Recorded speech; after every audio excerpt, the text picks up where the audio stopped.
আসসালামু আলাইকুম। মঞ্জু কিচেনে সবাইকে স্বাগতম জানাচ্ছি। আশা করি সবাই ভালো আছেন। সবার দোয়ায় আলহামদুলিল্লাহ আমিও ভালো আছি।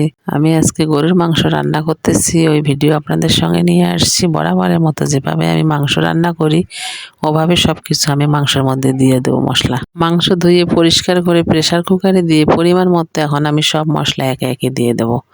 কয়েকটা তেজপাতা দিয়ে দিচ্ছি, মরিচ পেঁয়াজ কেটে রেখেছি ওগুলো দিয়ে দিচ্ছি, গোটা আস্ত রসুন দিয়ে দিচ্ছি, স্বাদ মতো লবণ দিয়ে দিচ্ছি, হলুদের গুঁড়া দিয়ে দিচ্ছি, মরিচের গুঁড়া দিয়ে দিচ্ছি, আদা রসুন বাটা দিয়ে দিচ্ছি, পরিমাণ মতো তেল দিয়ে দিচ্ছি, দিয়ে আমি মাংসটা ভালোভাবে মেখে নিচ্ছি। এখন আমি প্রেসার কুকার চুলার মধ্যে বসাই দিয়েছি। আমি মাটির বাটনাতে মশলা বেটে নিচ্ছি, বেটে নিয়ে এখন আমি মাংসের মধ্যে দিয়ে দেব। দিয়ে এখন নেড়ে চেড়ে সিদ্ধ হওয়ার জন্য পানি দিয়ে প্রেসার কুকারের ঢাকনা লাগাই দেব। আমার মাংসটা সিদ্ধ হয়ে গেছে। আমি এখন প্রেসার কুকার থেকে বড় কড়ার মধ্যে মাংসটা ঢেলে নিচ্ছি। আমি আজকে আলু দিয়ে গরুর মাংসের ঝোল রান্না করব। এই জন্য আমি আলু এখন প্রেসার কুকারে 2টা সিজ দিয়ে নেব।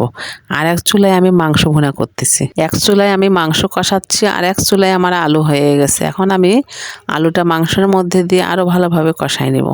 আমার গরুর মাংস কষানো হয়ে গেছে, আমি পরিমাণ মতো ঝোল দিয়েছি। এই হচ্ছে আজকে আমার আলু দিয়ে গরুর মাংস রান্নার ফাইনাল লুক।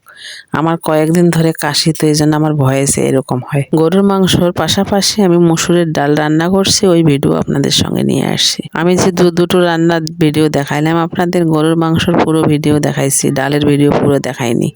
দুটো রান্নার ভিডিও আপনাদের কেমন লেগেছে? ভালো লাগলে লাইক কমেন্ট শেয়ার করবেন এবং আমার পেজটিতে বেশি বেশি ফলো দিয়ে আমার পাশে থাকবেন। ধন্যবাদ সবাইকে। আল্লাহ হাফেজ।